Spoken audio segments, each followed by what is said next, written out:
सभी प्रिय भाई बहनों को जय मसीह की।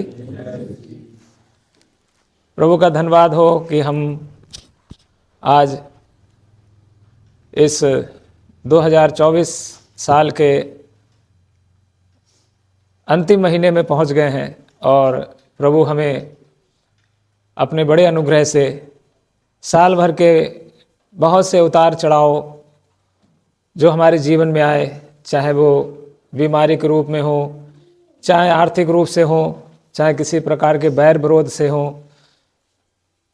कोई भी कारण क्यों ना रहा हो, लेकिन प्रभु हमें संभालता रहा।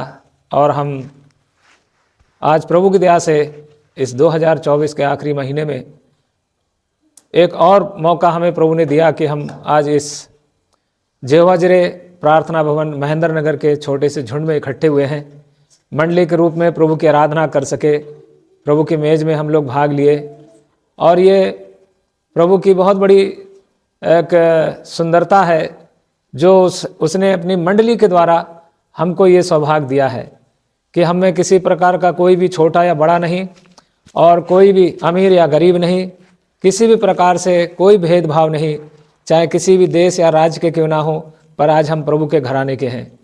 प्रभु की मेज इसी बात का प्रतीक है जो हमें एकता का जो है पाठ हमको सिखाती है।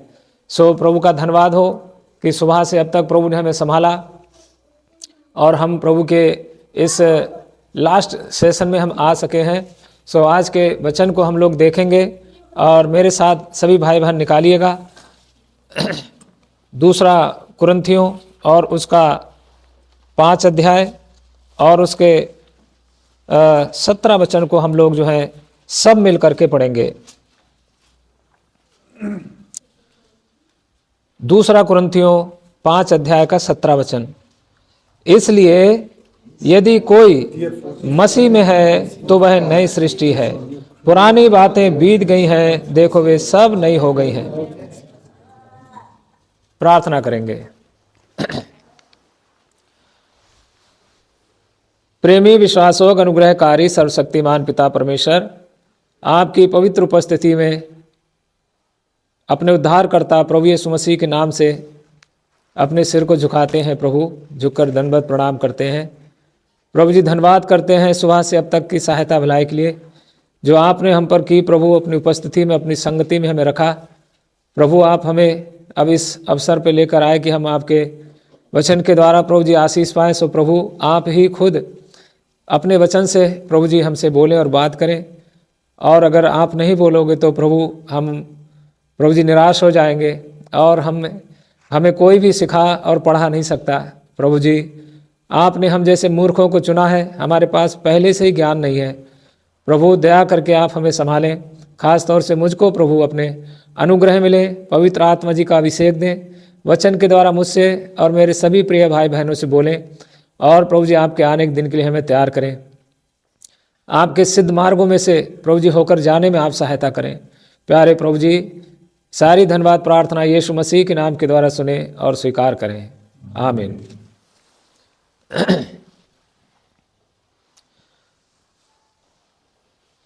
प्रभु ने जो अपने वचन में अपने दास के द्वारा जो दूसरा कुरिन्थियों और उसके 17 वचन में जो अभी हमने पढ़ा कि यदि कोई मसीह में है तो वो नई सृष्टि है, पुरानी बातें बीत गई हैं, देखो वे सब नई हो गई हैं। सो प्रभु का वचन हमको इस बात को याद दिलाता है कि हम नएपन के जो अनुभव में आए हैं, नए जीवन के अनुभव में आए हैं।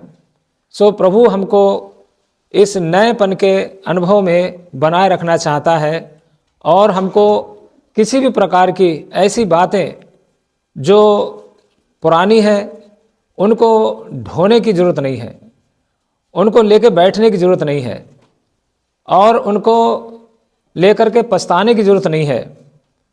और प्रभु का दास जो हमें एक बात जो है सिखाता है, देखिएगा फिलिपियों की किताब उसका 3 अध्याय और उसका 13 और 14 पढ़िएगा।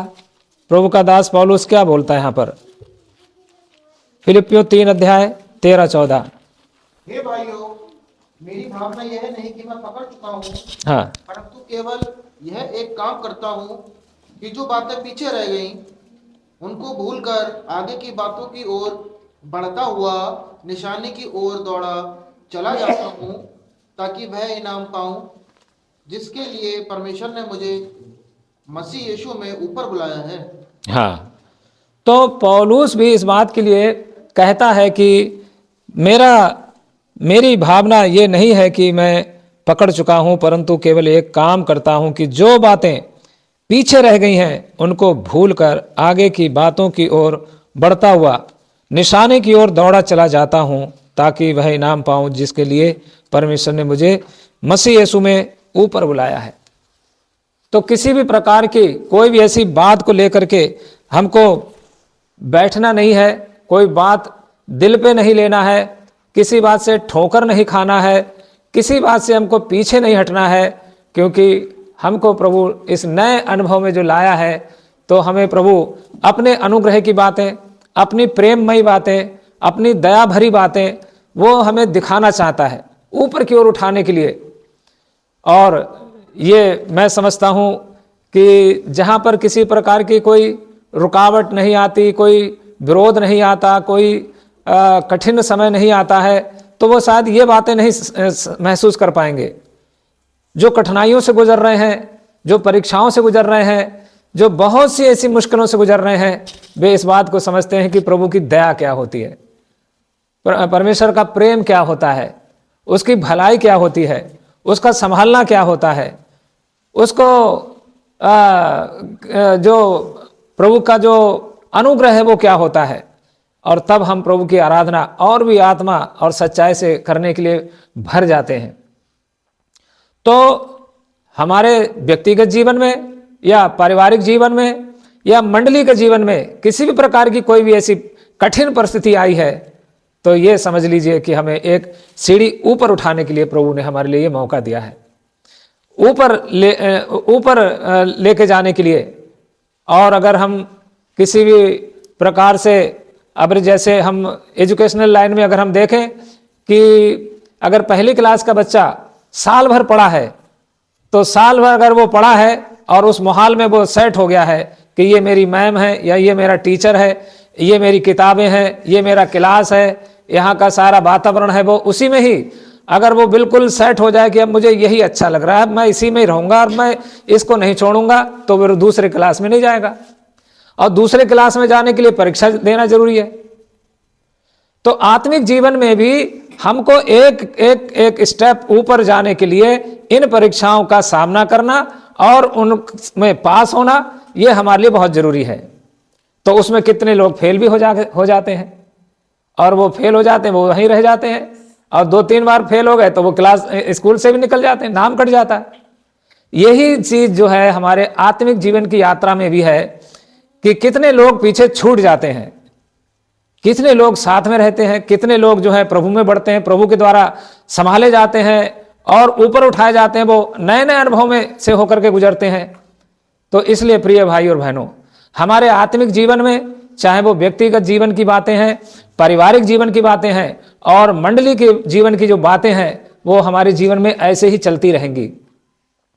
उनसे हमें किसी भी प्रकार से निराश होकर के या किसी की बातों में आकर के या अपनी ही खुद की ऐसी सोच विचार में आकर के हमें उस लक्ष्य से जो है इधर उधर नहीं जाना है। क्योंकि ये जिसकी बात हम कर रहे हैं, कलीसिया या मंडली, ये परमेश्वर की है, किसी मनुष्य की नहीं है, किसी भी संस्था का ये काम नहीं है। और आज मैं यहाँ पर बैठा हूँ, कल हो सकता कोई और भाई बैठा हो। कलीसिया के अंदर किसी एक व्यक्ति विशेष का कोई भी अधिकार नहीं होता है, और वो कलीसिया का कोई व्यक्ति विशेष, कोई एक व्यक्ति हीरो नहीं होता है, मालिक नहीं होता है। उसके लिए परमेश्वर ने अपने प्राचीनों को जिम्मेदारी सौंपी है कि वे कलीसिया का मार्गदर्शन करें, कलीसिया की अगुवाई करें, कलीसिया को गाइड करें, कलीसिया को अच्छे से जो है उसकी उन्नति करें। तो वो उनमें से जो कलीसिया के लिए जिम्मेदार जो ठहराए गए हैं भाई लोग, वे लोग जो है उसको लेके आगे जाते हैं। वो उनका एक मन होना बहुत जरूरी है।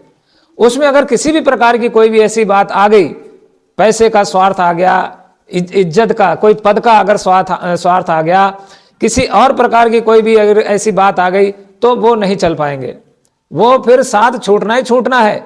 और उस दशा में अगर जो कोई प्रभु की मेज में ठीक से अगर नहीं अपने आप को जांच कर इसमें शामिल होता है तो वो चीजें होंगी होंगी। इसलिए प्रभु के इस काम में हमको पूरी अधीनता से, आज्ञाकारिता से और प्रभु की अगुवाई में हमको आगे बढ़ना है। और ये जो हमारे लिए प्रभु ने एक जिम्मेदारी सौंपी है अपने इस यहोवा जिरे प्रार्थना भवन महेंद्र नगर की मंडली में, हम लोग हो सकता है दूर दूर से हो, कोई कहीं से है, कोई कहीं से है, लेकिन हम में से हर एक की जो है जिम्मेदारी है कि हमें एक दूसरे को कोऑपरेट करना है, क्योंकि हम सब उस विश्वव्यापी मंडली के जो मसीह की देह है उसके अंग हैं। और हमें एक दूसरे को संभालना, एनकरेज करना ये बहुत ही जरूरी है। तो उनमें से कुछ बातें जो हम पढ़े हैं प्रभु के वचन में, जैसा कि 2 कुरिन्थियों और उसके 5 अध्याय के 17 वचन को हमने देखा था, उसको हम देखेंगे कृपा करके। आप इसमें ये जो हम पढ़े हैं कि फिर से पढ़ दीजिएगा मेरी सहायता के लिए। हाँ हाँ हाँ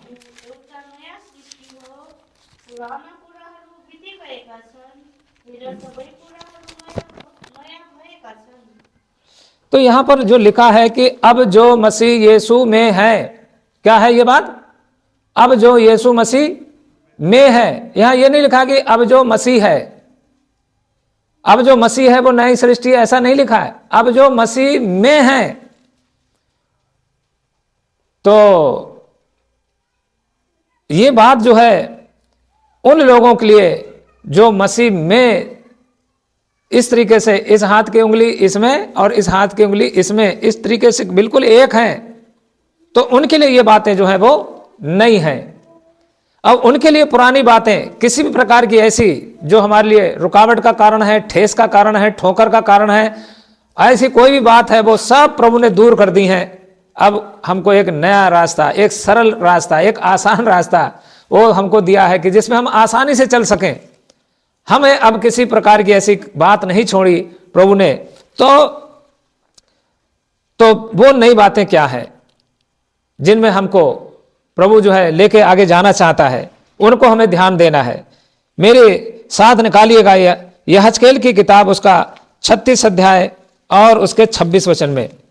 यहजकेल 36 अध्याय और उसका 26 में। मेरी हिंदी समझ में आ रही है भाई बहनों? प्रभु का धन्यवाद हो। नेपाली भाषा में कोई ऊंचे और स्पष्ट शब्दों में पढ़ दीजिएगा कृपा करके।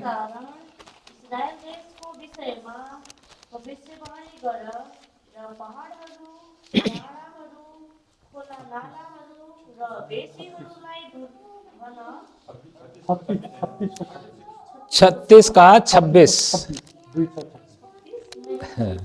अनि म तिमीहरूलाई एउटा नयाँ हृदय दिनेछु र तिमीहरूभित्र एउटा नयाँ आत्मा हालिदिनेछु। अनि तिमीहरूको मासुबाट म त्यो ढुङ्गाको हृदय निकालिदिनेछु। हाँ, र तिमीहरूलाई एउटा मासुको हृदय दिनेछु। हाँ, मैं तुमको नया मन दूंगा। और ये चीज जो है सबसे पहले प्रभु ने हमको ये दिया है, नया मन। इस नए मन में जो है किसी प्रकार का कपट, द्वेष, ईर्ष्या, डाह नहीं होता है। प्रभु के लोग ऐसा शुद्ध मन उनको प्रभु ने दिया है कि वे अब उस दृष्टि से नहीं देखते या नहीं सोचते कि अगर जिद्दी हो गए हैं तो जिद्दी ही बने पड़े हैं। किसी के लिए अगर नुकसान पहुंचाने की ठान ली है तो बस कसम खा ली कि अब मैं इसको बर्बाद करके छोड़ूंगा। या किसी भी प्रकार की कोई भी गलती क्यों ना हो गई हो, अब उसकी माफी नहीं मांगेंगे, झुकेंगे नहीं। माफी का कोई गुंजाइश नहीं है, ना माफ करना और ना माफी मांगना। झुकने का कोई सवाल नहीं है। उनका मन ऐसा कठोर है कि वे इन बातों को नहीं समझ सकते। लेकिन जो वास्तव में मसीह यीशु में नई सृष्टि है, उनको प्रभु ने नया मन दिया है। पहली बात क्या है? नया मन प्रभु ने दिया है। और फिर देखिए आगे, और मैं तुमको नया मन दूंगा, तुम्हारे भीतर नई आत्मा उत्पन्न करूंगा और तुम्हारी देह में से पत्थर का हृदय निकालकर तुमको मांस का हृदय दूंगा। मन के साथ साथ हृदय भी दया दिया है, नया दिया है। मतलब किसी की कोई मुश्किल, कोई परेशानी, कोई ऐसी कठिन परिस्थिति, कोई ऐसी बात देकर के हृदय पिघल जाता है, दया आ जाती है। और ये प्रभु के लोगों के अंदर ये गुण पाए जाते हैं। जो प्रभु के लहू से खरीदे हुए लोग हैं, उनके अंदर ऐसी सेवा भाव पाई जाती है। ऐसी ऐसी सेवाएं प्रभु के लोगों ने की हैं कि शायद कोई कर नहीं सकता है। अपनी जान की आहुति देकर, अपने प्राणों की आहुति देकर के, कुर्बान होकर के समाज की सेवा की है। इस तरीके से ये मसीह की देह जो है वो ऐसा मन और ऐसा हृदय रखती है। ये नया मन मसीह यीशु में मिला है। अब जो मसीह यीशु में हैं वे नई सृष्टि हैं। पुरानी बातें बीत गई, देखो वे अब सब नई हो गई हैं। अब हमको एक नए उसमें आना है। जो पुराना स्वभाव था, पुरानी जो विचारधारा थी, उसमें से निकल आना है। और इस साल भी हमने अगर ऐसा कुछ किया है तो उस पर भी विचार करना है कि प्रभु अब हमको एक नए वर्ष में लेके जाने वाला है। अब हम कैसे जिएंगे, क्या हमने सीखा, क्या समझा। ये दो बातें जो हमने देखी कि प्रभु ने हमको नया मन दिया और नया हृदय दिया है। उस पे हमको कसरत करना है, इन चीजों पे ये अभ्यास करना है जीने का। कि जो पुरानी स्वाभाविक बातें जो हमारे अंदर पहले थी, मेरे अंदर भी बहुत सी ऐसी बातें थी, हो सकता हम में से बहुत से भाई बहन बैठे उनके अंदर ऐसी बहुत सी बातें होंगी जो कि हमने परमेश्वर के विरोध में काम बोले होंगे, सोचा होगा या जिया होगा। लेकिन अब मसीह यीशु में अब वे बातें हम पर प्रबल नहीं होती हैं। मैं पहले जब नशा करता था और प्रभु में आने के बाद में फिर जब मैं उन बातों को जब मैं सोचता था या मैं करना चाहता था, जब शरीर की तलब लगती थी तो हृदय में ऐसी बेचैनी आती थी कि उसको छूने या हाथ में लेने के लिए डर लगता था। इस तरीके से नए जीवन की बातें प्रभु ने भर दी। और फिर कहीं कोई पहले छुप छुप के ऐसे गलत काम करते थे, अब वो छुपने की कोई जगह नहीं मिलती है। प्रभु देख रहा है कि हम क्या कर रहे हैं।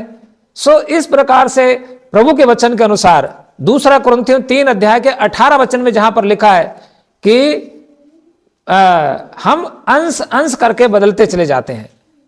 इस तरीके से प्रभु हमको एक नए अनुभव में लेकर के आया, नए जीवन में लेकर आया। तो ये दो बातें कि नया मन और नया हृदय। फिर आगे चलिए प्रभु के वचन में, ये जो हमारे लिए प्रभु जो नए जीवन में लेके आगे जाना चाहता है, उसको हमें सीखना और समझना और उसको जीना भी है। इफिसियों की 4 अध्याय और उसके 23-24 में देखना हमें प्रभु किस प्रकार से नए अनुभव में मसीह यीशु में होने के कारण लेके आगे जाना चाहता है। और अपने मन के आत्मिक स्वभाव में नए बनते जाओ। हाँ, और नए मनुष्यत्व को पहन लो। हाँ, जो परमेश्वर के अनुरूप सत्य की धार्मिकता और पवित्रता में सृजा गया है। दो बातें, नया मन, नया हृदय और नया स्वभाव। हमें परमेश्वर ने संसार का परिवार दिया है, माता पिता दिए हैं। वो हमें काटते मतलब डांटते हैं, फटकारते हैं, हमको सलाह देते हैं, हमको समझाते हैं।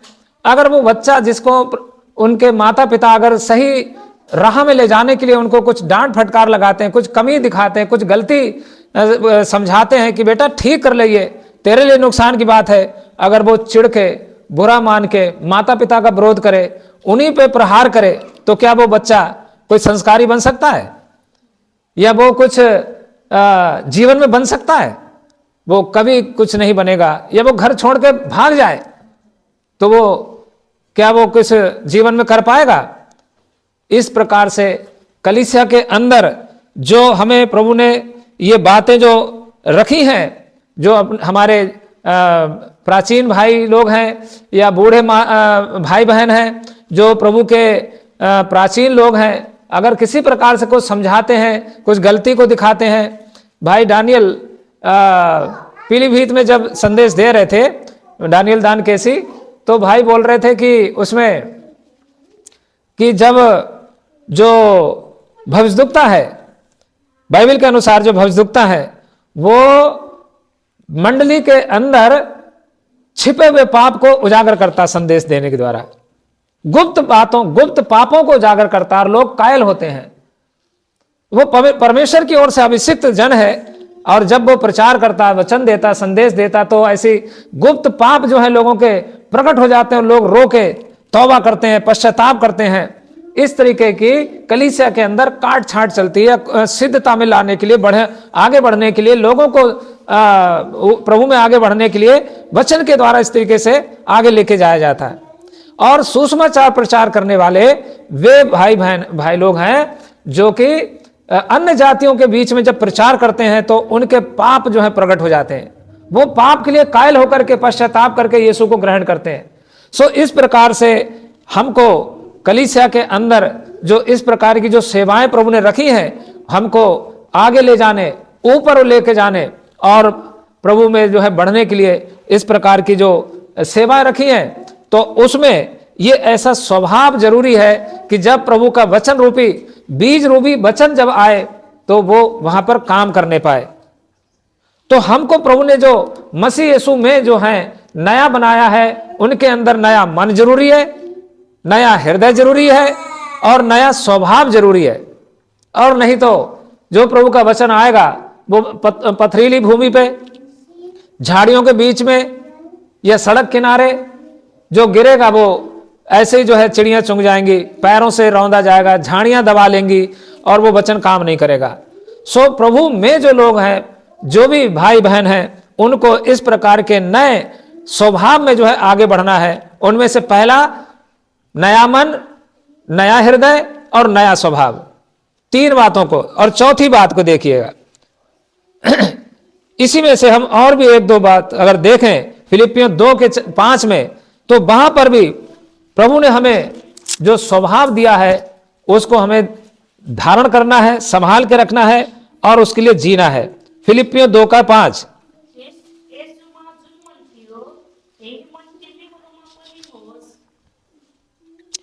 है ना, जैसा मसीह यीशु का स्वभाव था वैसा ही तुम्हारा भी स्वभाव हो। फिर दूसरा पत्रस 1:4 में परमेश्वर ने हमको मसीह यीशु में होने के कारण ईश्वरीय स्वभाव में हमको संभागी कर लिया है। संभागी, जैसा उसका स्वभाव है वैसा ही हमारा भी स्वभाव हो। दूसरा पत्रस 1:4 जिनके द्वारा उसने हमें बहुमूल्य और बहुत ही बड़ी प्रतिज्ञाएं दी हैं, ताकि इनके द्वारा तुम उस सड़ाहट से छूटकर जो संसार में बुरी अभिलाषाओं से होती हैं, ईश्वरीय स्वभाव के संभागी हो जाओ। हाँ, तो हमको प्रभु इस मसीह यीशु में होने के कारण जो नई सृष्टि बनाया है, नया जीवन दिया है, नयापन देना चाहता है, उसके लिए तीसरी बात जो हम देख रहे हैं कि हमारा ईश्वरीय स्वभाव होना चाहिए, मसीह यीशु का स्वभाव होना चाहिए और इसमें हमको बढ़ते जाना चाहिए। ये रुकने वाला विषय नहीं है।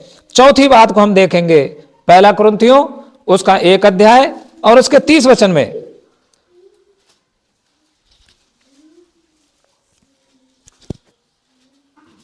परंतु उसी की ओर से तुम मसीह यीशु में हो, जो परमेश्वर की ओर से तुम्हारे लिए ज्ञान ठहरा, अर्थात धर्म और पवित्रता और छुटकारा।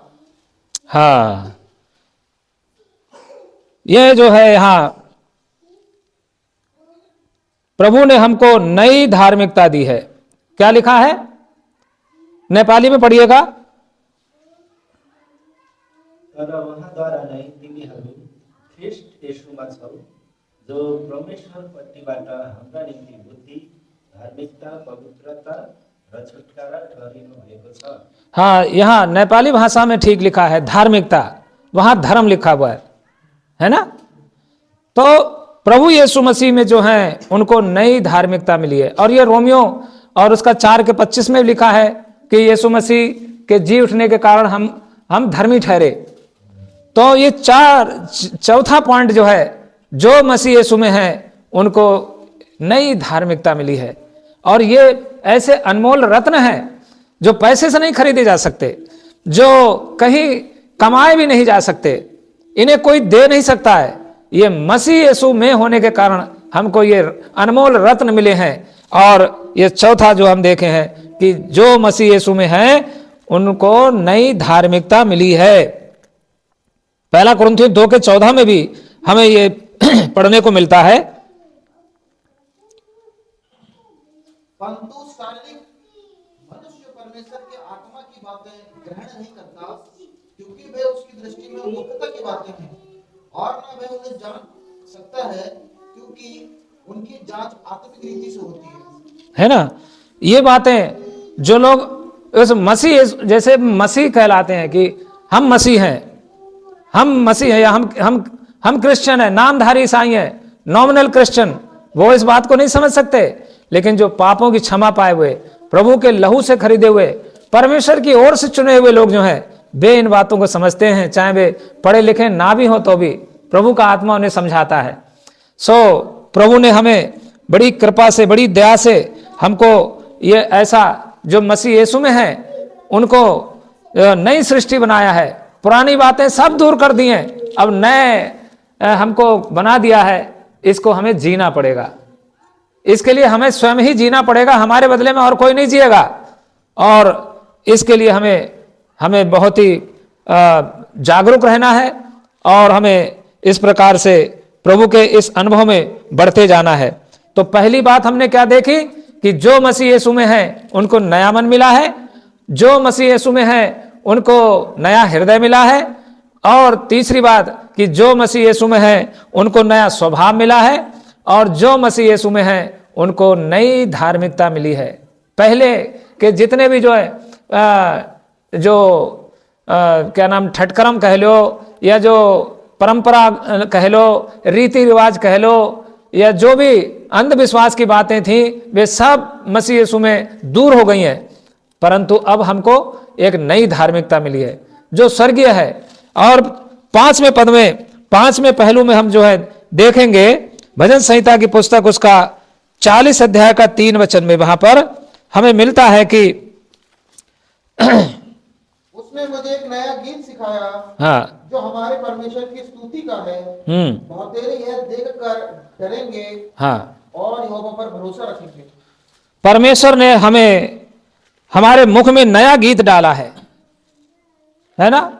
ये गीत जो है वो ऐसा नहीं कि हम सुख में हैं तो गाएं, प्रभु का दिया हुआ ऐसा गीत है जो दुखों में भी गाया जा सकता है, यहां तक कि मृत्यु की दशा में भी गाया जा सकता है। कितना बड़ा प्रभु का ये अनुग्रह हम पर और आप पर हुआ है कि जो मसीह यीशु में हैं वे सब परिस्थितियों में प्रभु के लिए गीत गा सकते हैं। और हमारे लिए अब किसी बात से डरने की जरूरत नहीं है कि कल क्या होगा, अरे अब क्या होगा, अरे बहुत देर हो गई, अरे सब कुछ बिगड़ गया। ऐसा कुछ भी कहने की जरूरत नहीं है। जिस दशा में प्रभु ने हमें रखा है, हम उस दशा में प्रभु के आभारी, उसके धन्यवादी और उसका गीत गाने वाले हो सकते हैं। और वास्तव में कई भाई बहनों को प्रभु ऐसे ऐसे अनुभव में से निकाल कर लाया है। मैं अक्सर अपनी गवाही में यह मौका मिलता है तब मैं ये कहता हूं कि मैं तो जाने कब का मर गया था। मेरे अंदर ऐसे ऐसे रोग थे कि मुझे वो रोग कभी के मार देते, और अगर मैं उन रोग से नहीं मरता तो मेरे दुश्मन मुझे मार देते, या फिर मैं किसी को मार के जेल में बंद होता। ऐसा खतरनाक, ऐसा बेकार सा जीवन मेरा था। लेकिन ये प्रभु का अनुग्रह है कि ऐसी सारी गंदगी में से, हर प्रकार की ऐसी बुराई में से निकाल करके, ऐसी भयंकर बीमारियों में से निकाल करके आज प्रभु ने खड़ा किया है कि मैं उसके लिए गा पा रहा हूं या उसके लिए धन्यवाद कर पा रहा हूं और प्रभु और उसके संतों के साथ संगति कर पा रहा हूं। तो ये एक नया गीत जो हमें प्रभु ने दिया है वो सब समयों में गाने के लायक प्रभु ने हमें दिया है। ऐसा ये संगीत जो है वो रोने वाला नहीं है ना, दुख व्यक्त करने वाला नहीं है। अगर आप कई दूसरे उसमें जब जाओगे तो अलग अलग माहौल के हिसाब से गाने गाए जाते हैं और उसको गाने वाले बुलाए जाते हैं। वो स्पेशलिस्ट होते हैं कि दुख के समय के गाने वाले, खुशी के समय के गाने वाले, मृत्यु के समय में गाने वाले, लड़ाई के समय में, युद्ध क्षेत्र में वो गीत को सुनाने वाले, एकदम क्रोध भड़काने के लिए, जोश में लाने के लिए, वो गीत जो है वो यहां नहीं काम आने वाले। लेकिन प्रभु ने हमको एक ऐसा गीत दिया है जिसमें कि हम सब समयों में प्रभु के लिए हम गा सकते हैं। और ये 5वां पहलू प्रभु ने हमें दिया है कि जो मसीह यीशु में है वे अब नई सृष्टि हैं, पुरानी बातें बीत गई हैं, देखो वे सब नई हो गई हैं। और छठे बात को हम देखेंगे यशायाह की किताब, उसमें 61 अध्याय और उसके 10 वचन में,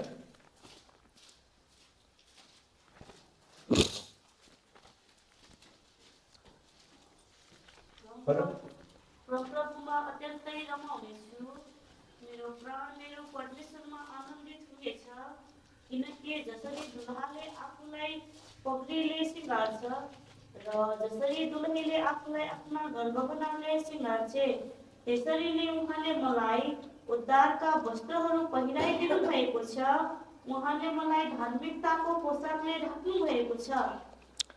है ना। अब जो मसीह यीशु में है उनके लिए परमेश्वर ने जो है नई सौंदर्यता दी है ना, नया सौंदर्य दिया है, नई सुंदरता दी है।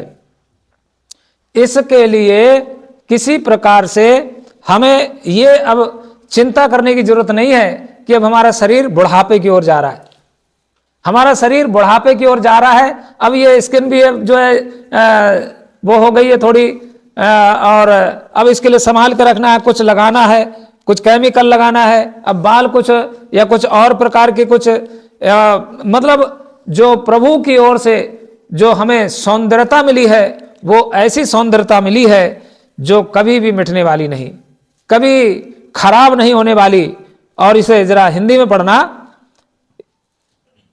मैं यहोवा के कारण अति आनंदित होऊंगा, मेरा प्राण परमेश्वर के कारण मगन रहेगा, क्योंकि उसने मुझे उद्धार के वस्त्र पहनाए और धर्म की चादर ऐसे उड़ा दी है जैसे दूल्हा फूलों की माला से अपने आप को सजाता और दुल्हन अपने गहनों से अपना श्रृंगार करती है। हाँ, तो अब जो मसीह यीशु में है उनको एक ऐसा रूप मिला है जो कभी, ये शरीर तो चाहे साथ छोड़ दे या चाहे आज जैसा है कल कैसा भी हो जाए, लेकिन इसके लिए हमें रोना पछताना दुखी नहीं होना है, बल्कि हमें यह दिया हुआ प्रभु का सुंदरता के लिए हमें आभारी होना है। और ये प्रभु ने क्रूस पर चढ़ के, क्रूस पर बलिदान होकर, जैसा हम यशायाह की किताब में ही पढ़ते हैं कि वो हमारे और आपके पापों के खातिर कुचला गया, उसका रूप मनुष्यों का सा ना रहा, और इस प्रकार से उसने हमें अपनी सुंदरता दी है, अपना रूप बिगाड़ करके अपना स्वरूप हमको दिया है। और ये हमारे लिए बड़े आनंद की बात है कि जो मसीह यीशु में है वे अब सब नई सृष्टि हैं, पुरानी बातें बीत गई, देखो अब वे सब नई हो गई हैं। हमको अगर हमने अब तक अपने इस जीवन में इन बातों पर विचार नहीं किया या इस साल में हमने ध्यान नहीं दिया, तो आने वाले वर्ष में प्रभु हमको लेके जा रहा है, हमें एक नए जीवन को जीना है। प्रभु के वचन में हम यूहन्ना की किताब उसका 3 अध्याय के 3 में पढ़ते हैं कि जब तक कोई नए सिरे से ना जन्मे तो परमेश्वर का राज देख नहीं सकता। तो हमको इस नए जीवन की कुछ बातें जो हम देख रहे हैं इनके लिए हमें कम से कम ध्यान देना है, और ये हमारे आत्मिक जीवन को चमका देगा, ये हमारे आत्मिक जीवन को सुंदर बना देगा। और ये बातें लोग जब देखेंगे तो हमारे परमेश्वर की बढ़ाई करेंगे और हम उसकी महिमा के कारण होंगे। 7वीं बात को हम देखना चाहेंगे, मत्ती की पुस्तक 12 अध्याय 48 से लेकर 50 तक।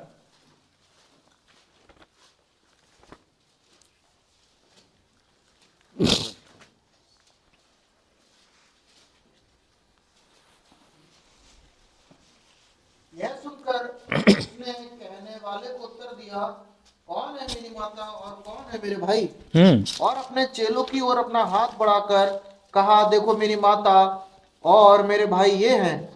हाँ, अब जो मसीह यीशु में है उनको एक नया परिवार मिला है। जो प्रभु के लोग हैं, जो उसके लहू से खरीदे हुए लोग हैं, अब वे चाहे कुछ भी हों, जैसे भी हों, पर वे हमारे अपने सगे हैं। भाई भगत सिंह के विषय में जो है मैंने उनकी किताब में पढ़ा कि वे अपने भाई के यहाँ गए हुए थे, तो उनका भाई तो वे तो राजघराने के थे, बहुत अमीर घराने से थे। तो उनके भाई जो थे वो बहुत बड़े जिम्मेदार थे और उनकी हवेली बहुत भारी बनी हुई थी। उनकी हवेली में सब प्रकार की सुविधा थी और वे उनके लिए अच्छा बिस्तर मिला था, कमरे के अंदर सारी सुविधाएं जो होना चाहिए एक जो बहुत ही रॉयल जिंदगी जीने वालों की जैसी होती है। तो उनको जो है उन्हीं के भाई के खेत में कहीं एक किनार से झोपड़ी पड़ी हुई जो है नजर आई और वहां वो उस झोपड़ी में प्रभु के गीत गा रहे थे वे लोग। उनके खेत में काम करने वाला परिवार हो सकता है। तो भाई उस भाई के महल को छोड़ करके और उस झोपड़ी में गए, वहां देखा कि प्रभु के गीत गाए जा रहे हैं। तो फिर भाई उनके साथ संगति करने लगे और फिर वहां पर वो टूटी हुई चारपाई थी और ऐसी टूटी हुई कुर्सी थी। कोई खास झोपड़ी में क्या सुविधा हो सकती है, पर वो कह रहे यहाँ पर तो इतना अच्छा लग रहा है कि मुझे उस कमरे में इतना आनंद नहीं आ रहा था। भाई उनके ढूंढते ढांढते गए कि भाई वो भाई कहाँ गया। तो जब वो पता चला कि वो तो वहां झोपड़ी में वहां बैठे हैं, उनने कहा अरे भाई चलो वहां, आप यहाँ कहाँ बैठे हो। बोले नहीं, मैं यहीं खुश हूं, मुझे यहीं बहुत अच्छा लग रहा है। प्रभु का वचन कहता है कि जहां कहीं 2 या 3 मेरे नाम से इकट्ठे होते मैं उनके बीच में होता हूं। सो प्रभु हमारे और आपके बीच में है। दुनिया की किसी भी बड़ी से बड़ी आप जो है उसमें आप हो आइए, लेकिन वो आनंद नहीं मिलेगा जो प्रभु के लोगों में है। तो जो प्रभु ने बोला कि कौन मेरे भाई और कौन मेरी माता, जो परमेश्वर के वचन पर चलता या परमेश्वर की इच्छा पर चलता वो ही मेरे भाई या मेरी माता है। सो प्रभु में जो आज हम और आप हैं, उसने हमें एक नया परिवार दिया है, नए रिश्ते दिए हैं, उनको हमको जो है निभाना है। और इस प्रकार से हमें एक दूसरे का सम्मान करना है, एक दूसरे की इज्जत करनी है, एक दूसरे को अपने से बढ़कर समझना है। और हमारा अब ये सोचना और देखना दुनियावी तरीके से नहीं बल्कि आत्मिक तरीके से होना चाहिए। तो अब देखिए प्रभु के वचन में ये जो हम 8वें वचन को देखेंगे, दूसरा पत्रस 3 अध्याय और उसके 13 वचन में।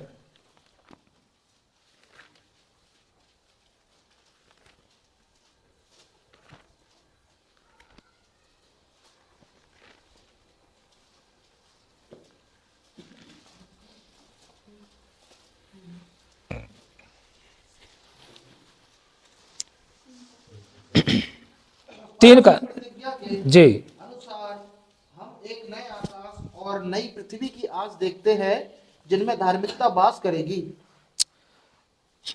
सो यहां पर जो हम देखें, परमेश्वर ने हमें नया आकाश और नई पृथ्वी दी है। ये नया आकाश और नई पृथ्वी का मतलब क्या है? इसमें किसी प्रकार से कोई भी अपराधी या कोई भी किसी प्रकार का पाप करने वाला व्यक्ति इसमें नहीं रह सकता। केवल वे लोग जो परमेश्वर के चुने हुए लोग हैं, उसके लहू से धोए हुए लोग हैं, उसके ठहराए हुए लोग ही उसमें रहेंगे। और ये बात हमें है देखना। नीति वचन की किताब 2 अध्याय का 21-22 में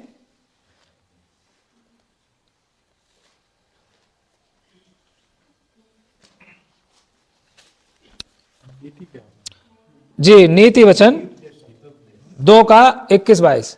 क्योंकि धर्मी लोग देश में बसे रहेंगे और खरे लोग ही उसमें बने रहेंगे। हाँ दुष्ट लोग देश में से नष्ट होंगे हाँ। और विश्वासघाती उसमें से उखाड़े जाएंगे। है ना। तो प्रभु ने हमको नया आकाश और नई पृथ्वी अगर दी है, तो वह जो अभी हमने कहा कि हमको नई धार्मिकता मिली है, वो उसमें धर्मी लोग ही रह पाएंगे। और जो ऐसे लोग जो जिनकी क्वालिटी दी है वे उखाड़ के फेंक दिए जाएंगे।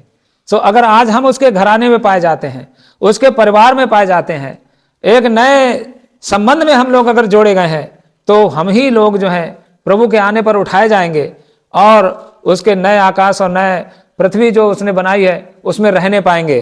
और चलिए प्रभु के वचन में मत्ती की पुस्तक उसका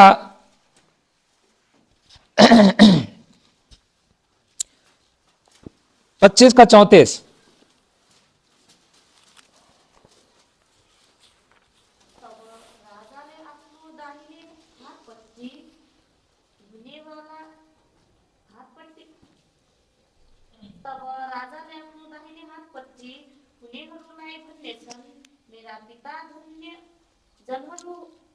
मेरा पिता का धन्य जनहरू हो। आफ्नो संसारको सम्पत्ति देखि तिमीहरूका निम्ति तयार पारिएको राज्यको अधिकारी हो।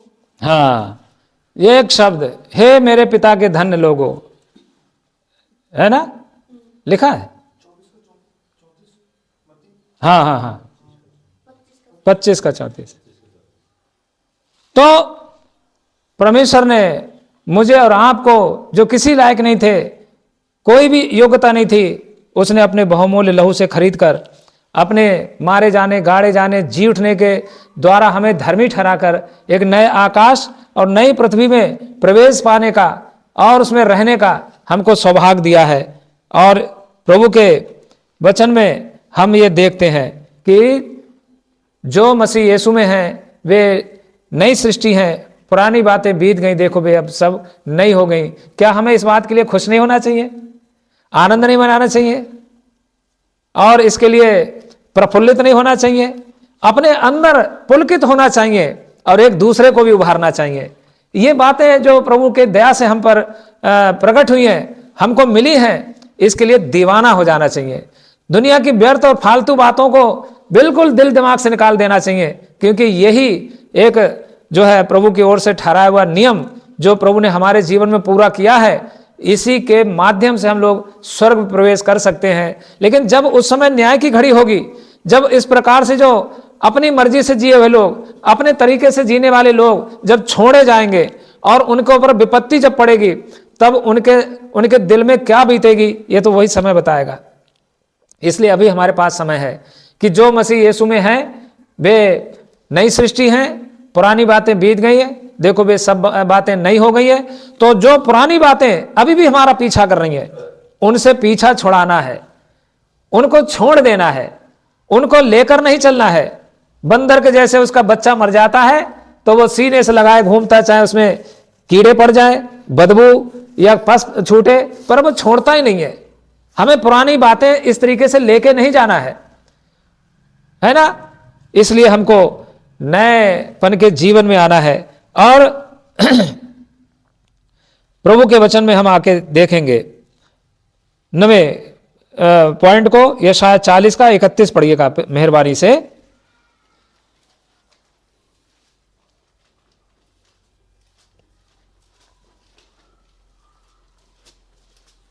तर परमप्रभुको बाटो हेर्नेहरू चाहिँ नयाँ बल पाउँदै जानेछन्।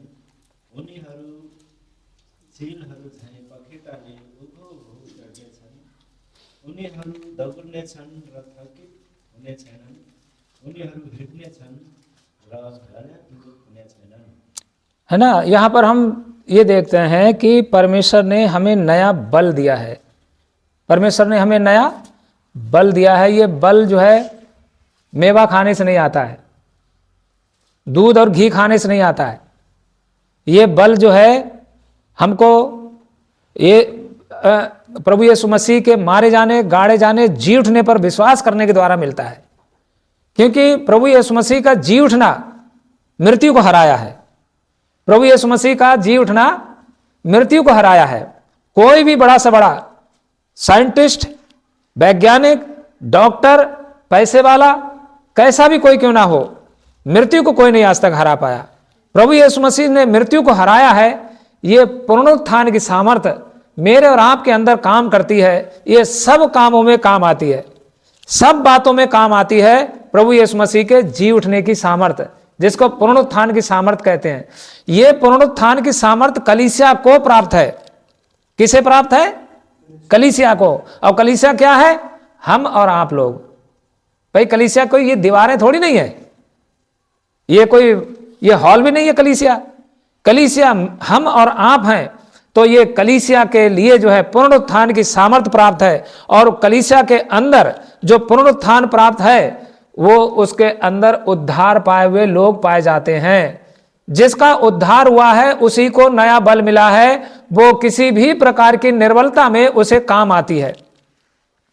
उसको पैसे की जरूरत है तो परमेश्वर उसका प्रबंध करेगा। कहां से करेगा, कैसे करेगा, कब करेगा, उसके लिए हमें इंतजार करना है, धीरज धरना है।